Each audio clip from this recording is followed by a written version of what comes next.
Ngayong Labor Day, pangalanan natin ang humaharang sa dagdag sahod ng mga manggagawa.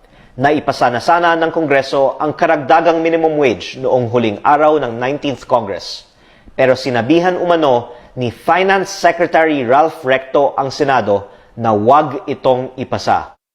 Ngayon, may panukalang batas si Kong Eli San Fernando para i-abolish ang provincial wage rates. At pumirma na ang karamihan ng mga kongresista para suportahan ito. Pero hindi ito inaaprubahan dahil ayaw umano ni Executive Secretary Ralph Recto.